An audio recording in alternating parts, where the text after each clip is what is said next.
Les EdTech Mondays UMOA sont soutenus par le Centre pour l'enseignement et l'apprentissage innovant de la Fondation Mastercard en partenariat avec Denso. Nous sommes ravis de vous accueillir pour ce 3e épisode des EdTech Mondays UMOA, une initiative portée par le Centre pour l'enseignement et l'apprentissage innovant de la Fondation Mastercard.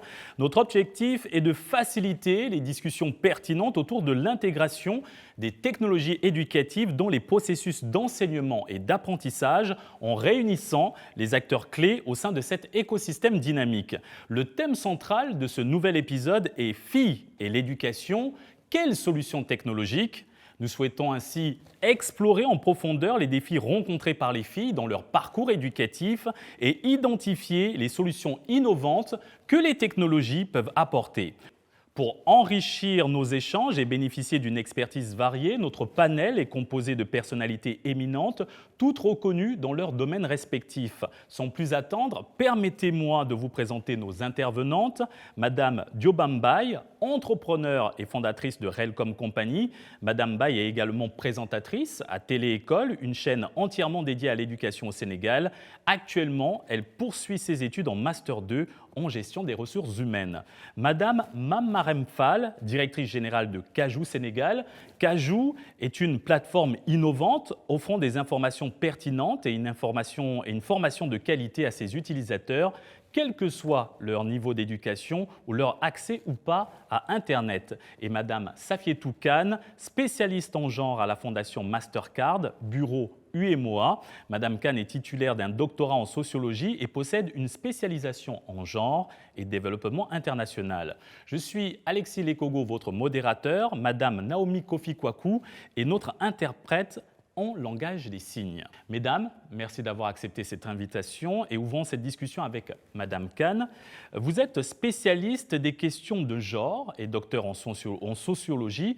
Pourriez-vous nous expliquer les obstacles actuels qui peuvent limiter l'accès des filles et des jeunes femmes à l'éducation dans les pays de la zone UMOA et comment les technologies éducatives pourraient-elles aider à résoudre cette problématique? Ces obstacles sont d'ordre structurel et structurant parce qu'il y a tellement de construits socio-culturels qui font que souvent la rétention des jeunes filles à l'école pose un problème au niveau secondaire et souvent les parents les découragent même, ne les poussent pas ou les découragent même pour pouvoir poursuivre des filières scientifiques. Et si elles n'arrivent pas à aller jusqu'au bac, par exemple, et quand elles sont dans des zones rurales, des zones enclavées, s'il n'y a pas des programmes d'éducation ou de formation professionnelle qui sont digitalisés, et donc à travers des plateformes, à travers des universités virtuelles, ainsi de suite, ou bien même certains partenaires au développement font des formations de manière digitale, alors ces filles, jeunes filles et jeunes femmes sont laissées en rade. Et donc la technologie au service de l'éducation permet l'inclusion des jeunes filles et des jeunes femmes dans notre zone de l'UMOA. Merci Madame Khan. Madame Fall et Madame Baye, à présent, pourriez-vous nous faire part de votre point de vue sur cette question? Partagez-vous des points de vue similaires à ceux de Madame Khan concernant la problématique de l'accès à l'éducation des filles et l'intégration du genre dans les technologies éducatives? Nous commençons avec Madame Fall. Tout à fait. Madame Khan l'a rappelé tout à l'heure, le problème profond de l'accès à l'éducation des jeunes filles, c'est plus un problème de décrochage scolaire qui coïncide avec des événements socioculturels, soit un mariage, l'âge de l'excision ou la période des menstruations. Donc effectivement, la technologie pourrait être une solution pour non seulement rendre accessible l'éducation à travers des contenus numériques qui peuvent être disponibles via des technologies qui peuvent atteindre des cibles, peu importe où elles se trouvent. Et en même temps, la technologie pourrait aussi également permettre d'avoir un début de solution sur ces contraintes sociales et culturelles, en sensibilisant par exemple les jeunes filles sur des questions d'hygiène ou en même temps en les sensibilisant sur les métiers techniques et professionnels tels que les STEM. Donc tout à fait d'accord avec Madame Khan. Merci Madame Fall. Et Madame Baye, comment percevez-vous cette situation? Aujourd'hui, le problème de l'accès à l'éducation, ce n'est plus d'actualité dans les milieux urbains, mais plutôt dans les zones rurales. Parce que ça, c'est lié aux contraintes qui ont été citées par Madame Khan. Donc en premier, on a le facteur économique, parce qu'il y a la pauvreté. les parents, ce n'est pas que les parents ne veulent pas envoyer leurs filles à l'école, mais là, il y a les problèmes de subsistance. Donc, à cela s'ajoutent les autres problèmes qui sont problèmes de sécurité. Donc, avec l'environnement dans lequel les filles évoluent. Donc, quand on dit problème de sécurité, là, il y a ce qu'on appelle les harcèlements, les violences faites aux femmes, mais également les grossesses non désirées et aussi ce qu'on appelle les mariages précoces. Merci Madame Baye. Madame Khan, en tant que responsable du genre pour le bureau UMOA de la Fondation Mastercard, vous êtes réputée pour votre passion et votre engagement en faveur de l'inclusion des femmes, en particulier des jeunes femmes. Vous soutenez fermement qu'une approche technique et sectorielle est essentielle pour intégrer efficacement la dimension de genre. Alors comment cette approche se matérialise sur le terrain dans vos missions et quelles initiatives ou mesures sont mises en place pour faciliter l'accès à l'éducation des filles et les encourager à utiliser les technologies éducatives? Alors, à la Fondation, nous avons une cible exclusivement jeune, donc allant de 15 à 35 ans, dont 70% de femmes. Donc, ça veut dire que nous avons 70% de jeunes femmes et 30% de jeunes hommes. Et dans chaque pays, et pour nous, c'est la zone UMOA, le Sénégal et la zone UMOA, nous avons des cibles de jeunes. Et nous aidons les jeunes à pouvoir avoir accès à un emploi digne et valorisant. Mais cela commence par l'éducation. Donc, pour la zone UMOA, par exemple, nous avons l'agriculture qui est un secteur primordial, mais à cela, on va intégrer le digital, on va intégrer EdTech, par exemple, pour pouvoir permettre de pouvoir vulgariser des technologies qui vont intégrer le digital dans l'agriculture, des formations digitales dans les zones rurales, ainsi de suite. Et l'éducation est à la base de tout ce qu'on fait à la Fondation Mastercard.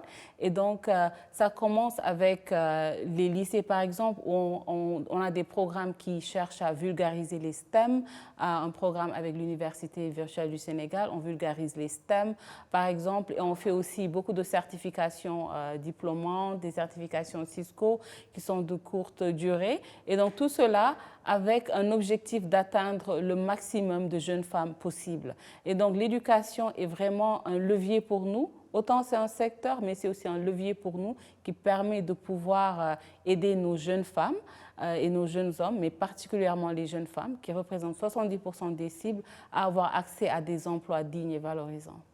Madame Fall et Madame Baye, à présent, quel regard portez-vous sur l'engagement du Centre pour l'enseignement et l'apprentissage innovant de la Fondation Mastercard à accélérer l'adoption des technologies éducatives dans les processus d'enseignement et d'apprentissage?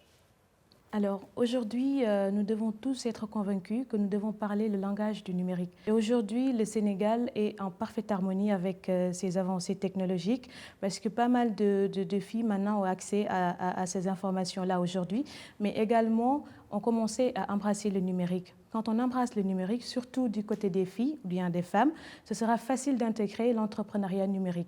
Et ce qui est aujourd'hui un levier, un aspect fondamental pour nous, en tant que femmes, de pouvoir être autonomes, mais également de ne plus se dire dans notre tête qu'on doit attendre l'État pour qu'il fasse quelque chose pour nous. Mais nous sommes aujourd'hui dans ce contexte de se dire qu'est-ce qu'on peut faire pour le Sénégal.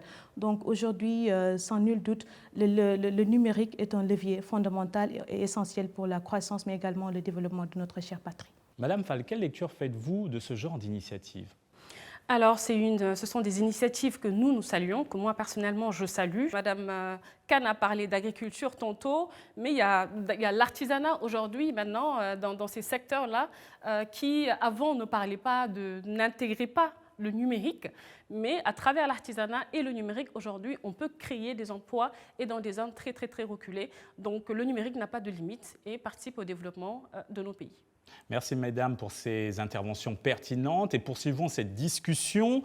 L'accès à l'éducation, qu'il soit avec ou sans connexion Internet, est un atout majeur pour garantir l'accessibilité à une éducation de qualité. Sur le continent, de nombreuses initiatives voient le jour. C'est le cas de Kajou. Madame Fall, en tant que directrice générale pour le Sénégal de cette plateforme innovante, vous êtes engagée dans la promotion d'une éducation équitable et inclusive. Selon vous, comment nos gouvernements, dans l'espace UMOA, pourraient encourager et intégrer des plateformes similaires à la vôtre dans les programmes éducatifs et de formation? Alors, c'est une très bonne question. Nous encourageons effectivement les initiatives gouvernementales à intégrer et à investir dans ce qu'on appelle l'Internet offline, qui est une alternative à Internet qui demande énormément d'investissement pour justement aller vers le numérique dans le système de l'éducation. Donc avec l'Internet offline qu'on peut mettre dans des zones très très reculées, on a la possibilité d'apporter des contenus qui sont créés par différentes plateformes, de les agréger et de les amener à moindre coût dans les zones très très reculées, justement qui puissent permettre à tout un chacun, à toute population confondue, peu importe sa langue, peu importe son contexte socio-culturel, on peut, avec l'Internet offline et les dispositifs d'autres types d'applications telles que Kajoo, amener des contenus numériques à moindre coût dans ces zones très reculées. Madame Kane et Madame Baye, comment percevez-vous l'émergence des plateformes éducatives en Afrique et quelles nouvelles perspectives cela offre-t-il aux jeunes filles? Madame Kane. Je pense que la technologie pour l'éducation offre des perspectives extraordinaires et des opportunités d'emploi et d'auto-emploi extraordinaires pour les jeunes filles et les jeunes femmes. Pas non seulement citadines, mais surtout en monde rural. Madame Fall vient de donner l'exemple très pertinent de l'Internet offline. Et donc, il permet dans beaucoup de projets de ne plus se soucier d'acheter des tablettes, de les donner à des participants, des cibles qui ne pourront pas les utiliser à cause de coupures d'électricité, par exemple. Et donc, avec l'Internet offline, l'information peut venir jusqu'aux agriculteurs, aux agricultrices, à propos de la pluviométrie, à propos des intrants, ainsi de suite. Et donc, je pense que la technologie est vraiment ce pont dont avait besoin le monde rural pour pouvoir vraiment avoir accès aux opportunités auxquelles elle ne pouvait pas avoir accès dans le passé. Madame Baye, quel est votre avis sur ces innovations technologiques? Alors, on peut dire qu'aujourd'hui, les plateformes numériques ont façonné un peu l'image du pays parce que nous allons prendre l'exemple des femmes mariées qui aujourd'hui, avec la responsabilité du mariage, avec les tâches ménagères, leurs occupations, parviennent aujourd'hui à avoir accès à des formations de qualité et qui vont leur aider à mieux structurer leur travail. Donc, ceux qui sont, ou bien celles qui sont dans le digital, je ne vais pas choisir autre exemple que moi aujourd'hui. Je suis alliée ma formation professionnelle en RH avec donc d'autres formations de qualité à Forsen où j'ai eu à apprendre le marketing digital, le commerce digital, informatique, Internet et qui m'a beaucoup aidé aujourd'hui avec mon travail dans les médias sociaux ainsi que dans le digital. Madame Fall, quelle action spécifique pensez-vous que nos gouvernements devraient entreprendre pour renforcer l'accès des filles et des jeunes femmes à l'éducation et aux technologies dans les années à venir? Alors, on pourrait parler de l'intégration de l'intelligence artificielle dans le système de l'éducation, qui non seulement permet à nos gouvernements d'avoir des stratégies de gouvernance qui répondent aux besoins spécifiques et au style d'apprentissage des jeunes filles. On a parlé de contexte socio-culturel. Comment est-ce qu'on peut faire de telle sorte que le système éducatif puisse s'adapter aux contraintes des jeunes femmes qui sont mamans, qui doivent rester à la maison de temps en temps, mais pour autant poursuivre leurs études. Donc avec l'intelligence artificielle, on a la possibilité de permettre aux apprenantes d'avoir des requêtes qui soient spécifiques pour que les contenus puissent suivre et qu'ils puissent s'adapter à leurs besoins spécifiques de manière générale. Donc, on encourage à Kajoo, nos gouvernements, d'intégrer, d'aller au-delà des plateformes numériques simples, mais de pouvoir rendre ces plateformes locales à travers l'intelligence artificielle avec des modèles de langage qu'on peut entraîner également dans nos langues locales et que ça puisse s'adapter à toute cible confondue et dans toutes les zones aussi géographiques. Mesdames, comment envisagez-vous l'accès à l'éducation et aux technologies pour les filles et les jeunes femmes sur notre continent dans un avenir proche? Dans un avenir proche, je pense qu'on pourra avoir des salles de formation virtuelle. On pourra même alléger le travail. Aujourd'hui, on parle par exemple de l'innovation. Par exemple, le thème de 2024 pour la Journée internationale de la femme, il y a un sous-thème par exemple d'innovation, changement climatique, ainsi de suite. Je vois par exemple les jeunes femmes et à la Fondation, notre cible vraiment, les cibles qu'on veut vraiment atteindre, c'est les jeunes femmes qui sont dans des difficultés mais qui sont aussi en monde rural. Donc on peut avoir une réalité virtuelle. Madame Fall vient de parler de l'intelligence artificielle. Avoir apporter la formation à des jeunes femmes et à des mères, des mamans qui sont dans les zones rurales et qui puissent leur permettre, à cause d'un calendrier domestique qui est très chargé, leur permettre d'avoir accès à une éducation, à une information qui peut en retour leur permettre d'avoir des activités économiques fructueuses. Et ce pont-là qu'il y avait, et créer ce pont entre le monde rural et le monde urbain. Donc dans l'avenir, disons, pour la Fondation, c'est 2030 pour nous. Hein. Nous avons une stratégie continentale qui va jusqu'à 2030 et vraiment c'est de pouvoir inclure, donner l'accès aux jeunes filles, aux jeunes femmes qui sont dans les zones rurales, qui sont dans les zones les plus enclavées, un accès et aussi une participation au secteur économique, mais en commençant tout d'abord par l'éducation et notamment à la technologie. Madame Baye, selon vous, quel est l'avenir des EdTech sur notre continent? Alors, si on commence aujourd'hui à impliquer les jeunes dans le numérique, donc demain, ils n'auront plus ce problème aujourd'hui, cette maladie du chômage qui nous ravage. On termine avec nos études, on reste là à ne rien faire. Donc, si on commence à nous impliquer dans l'entrepreneuriat et même dans l'entrepreneuriat numérique, nous n'allons plus avoir de problème de chômage. Ceci va vraiment résoudre ce problème qui nous ravage aujourd'hui. Mesdames, ce mois de mars est marqué par la Journée internationale des droits des femmes, une journée célébrée à travers le monde avec des actions, des initiatives de sensibilisation et de mobilisation dédiées à la lutte pour les droits des femmes, l'égalité et la justice.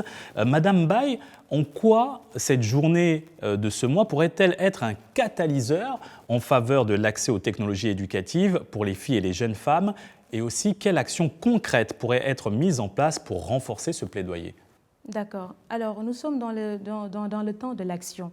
Donc, ceci dit que ce n'est pas qu'on reste là toujours à parler, à organiser des panels par-ci, à organiser des conférences pour parler de lutter pour les droits de la femme, de militer pour ça, mais l'heure est de passer vraiment à l'action concrète. Donc, ceci dit, à l'occasion de cette journée, pourquoi ne pas organiser donc des journées de réflexion pour se dire comment changer ce système d'aujourd'hui où on nous apprend des choses qui nous, je ne vais pas dire qui ne va pas nous servir à grand-chose, mais des choses qui, vraiment, je vais dire, ce système qui nous a très tôt appris à être salariés. Alors pour vous, les technologies éducatives peuvent être un catalyseur pour propulser l'entrepreneuriat. Il faudrait l'apprendre à la base dans nos écoles et dans nos centres de formation. Oui, exactement, c'est ça. Parce qu'aujourd'hui, on comprend, je ne vais pas dire tardivement, mais beaucoup de jeunes aujourd'hui, à la trentaine, se disent qu'à mes 25 ans ou à mes 24 ans, si je connaissais ces opportunités-là aujourd'hui du numérique, je n'allais pas devenir chômeur. Si je connaissais ces opportunités-là, je vais créer beaucoup d'emplois et je ne vais pas avoir ces problèmes que j'ai aujourd'hui. Donc ça, c'est ce qui nous attarde. Donc le problème, c'est l'information. Le problème, c'est la porte des opportunités. Donc que ces acteurs concernés-là aident les jeunes, que ces acteurs concernés-là mettent en place donc ces structures, on en a beaucoup, mais qu'on renforce ça surtout dans le milieu rural, dans ces zones reculées-là, qui ne comprend pas toujours aujourd'hui le langage digital. Merci Madame Baye. Mesdames, à présent, en quoi les actions menées lors de la Journée internationale des droits des femmes peuvent-elles contribuer à sensibiliser davantage le public et à inciter les gouvernements à prendre des mesures concrètes pour promouvoir les droits des filles à une meilleure éducation avec l'apport des technologies? Nous savons que le thème de la Journée internationale de la femme pour 2024, c'est investir dans l'inclusion des jeunes filles et des jeunes femmes et des femmes en général, et accélérer. C'est-à-dire ce qui est clé pour cette année-ci, c'est l'accélération du progrès. Et ici, on a entendu beaucoup de choses qui sont ancrées dans le digital, dans le numérique. Et donc, ça permet d'accélérer le progrès, ça permet d'accélérer l'information, ça permet d'accélérer l'accès que des jeunes filles et des jeunes femmes aux opportunités d'emploi, d'auto-emploi, mais aussi aux connaissances, à l'éducation, ainsi de suite. Et donc, le 8 mars est devenu le mois de mars partout voilà, dans le monde. Et donc, pour ce mois de mars, j'ai beaucoup aimé Madame Baye qui dit qu'on est dans l'action. Donc, pour ce mois de mars, ce serait bien d'avoir des activités, des actions qui, en fait, vont commencer une conversation qui n'est plus latente, mais qui est là pour dire comment on fait pour accélérer le progrès, comment on fait pour que l'inclusion des jeunes femmes et des jeunes filles à travers le numérique, par exemple, devienne une réalité et qu'on ne soit plus au ralenti. Madame Fall. Il faudrait que les États puissent mettre en place des solutions numériques qui s'adaptent encore une fois à leurs besoins et qui puissent permettre aussi de promouvoir les capacités des femmes. On parle aujourd'hui de démocratisation de la connaissance. Comment est-ce qu'on peut faire de telle sorte via le numérique que des cibles qui sont dans des entrées reculées, des femmes agricultrices qui ont de l'expertise, qui ont aussi du savoir à promouvoir et qui peuvent un peu promouvoir l'entrepreneuriat dans leur secteur d'activité, comment est-ce qu'on peut utiliser le numérique pour démocratiser le savoir et mettre en avant les communautés sachantes qui sont dans des zones très reculées, qui sont dans des métiers qui ne sont pas des fois très reconnus. Comment est-ce qu'on les insère dans l'économie aussi à travers le numérique en montrant leur savoir-faire, en les encourageant à former aussi les jeunes filles et à les sensibiliser à rentrer dans des métiers qui sont pour le moment peu connus chez les jeunes filles. Donc pour conclure, mettre en place des solutions numériques qui s'adaptent à nos réalités locales et à nos contraintes sociales et culturelles. Madame Baye, vous êtes entrepreneur, vous êtes à la tête de votre propre entreprise. Comment incorporez-vous la question de genre dans vos activités et l'accès aux technologies éducatives pour les jeunes filles? Alors nous, en tant qu'entrepreneurs, on se dit que ce n'est pas parce qu'on est femme qu'on ne doit pas épouser le numérique, ou bien ce n'est pas parce qu'on est femme qu'on ne doit pas avoir accès à des postes stratégiques ou bien dans les instances décisionnaires. Parce que nous sommes convaincus qu'en tant que femmes, c'est à nous que ça incombe la responsabilité de façonner l'avenir de notre pays. Donc c'est pourquoi nous œuvrons nuit et jour dans ce que nous faisons afin de pouvoir démontrer que ce n'est pas parce que nous sommes femmes que nous sommes sexe faibles, mais également démontrer que c'est parce que nous sommes femmes que nous sommes puissantes. Merci Madame Baye. Mesdames, à présent, comment les entreprises et les organisations peuvent-elles jouer un rôle plus actif dans la promotion de l'égalité des sexes et des droits des femmes, en particulier dans le domaine de l'accès à l'éducation, à l'emploi et aux opportunités économiques? Alors, en embarquant les jeunes filles et les femmes dans les réflexions et dans la structuration des programmes que nous déroulons pour le bien du système de l'éducation de manière générale, on organise par exemple des panels de discussion et d'échange, des focus group pour recueillir les avis des apprenantes et des élèves sur les questions réelles qu'on doit adresser dans les plateformes numériques et dans les offres d'apprentissage que nous mettons en avant. Et lors d'un de nos focus group qu'on déroulait sur le terrain, on avait une jeune fille qui était maman, qui était en classe de terminale et qui n'arrivait pas à retenir les informations qui étaient données en classe parce qu'elle ne pouvait pas tout le temps être présente et un peu absorber tout ce qu'on lui donnait comme contenu. Donc pour ça, on met aussi en avant dans les parcours de formation des contenus de développement personnel pour permettre aussi aux femmes déjà de pouvoir un peu s'adapter au système éducatif et en même temps de pouvoir évoluer dans la société avec leurs contraintes sociales. Madame Khan? Alors, à la Fondation Mastercard, nous avons, comme je viens de le dire, une cible exclusivement jeunes de 15 à 35 ans et une des fonctions clés chez nous, c'est l'engagement des jeunes. Donc, tout ce qu'on fait commence avec les jeunes. Comme vient de le dire Madame Fall, c'est le youth engagement, l'engagement des jeunes. Donc, quand on commence à co-créer avec nos partenaires, on a toujours des panels de jeunes. Les jeunes sont toujours invités, que ce soit en majorité les jeunes femmes, mais aussi les jeunes en situation de handicap, les jeunes réfugiés déplacés. Donc, pour nous, c'est la voix des jeunes qui guide ce que l'on fait. Et donc, l'inclusion des jeunes femmes et des jeunes filles en particulier veut dire que pour les entreprises, pour les sociétés, on va au-delà du RSE, par exemple. On est vraiment dans des actions concrètes d'intégration du genre. Le genre n'est plus un petit chapitre à part, mais on embarque même dans le recrutement des entreprises. Il doit y avoir une bonne représentativité des femmes et des jeunes femmes dans les stages de rémunération, ainsi de suite. Par exemple, qu'est-ce qu'on peut faire pour alléger le travail des femmes qui sont, par exemple, qui ont des enfants à bas âge. Nous savons qu'il y a par exemple des heures d'allaitement, ainsi de suite. Des crèches, nous pensons aussi aux crèches qui sont de bonnes initiatives pour les entreprises. Mais en tout cas, tout ce qu'on peut faire pour adresser les besoins spécifiques des jeunes femmes, notamment les femmes qui sont des mamans qui allaitent, ainsi de suite. Donc toutes ces initiatives-là vont concourir à ce qu'une entreprise ou une organisation soit vraiment ce qu'on appelle nous gender responsive, c'est-à-dire puisse répondre aux besoins spécifiques des jeunes femmes et des jeunes filles.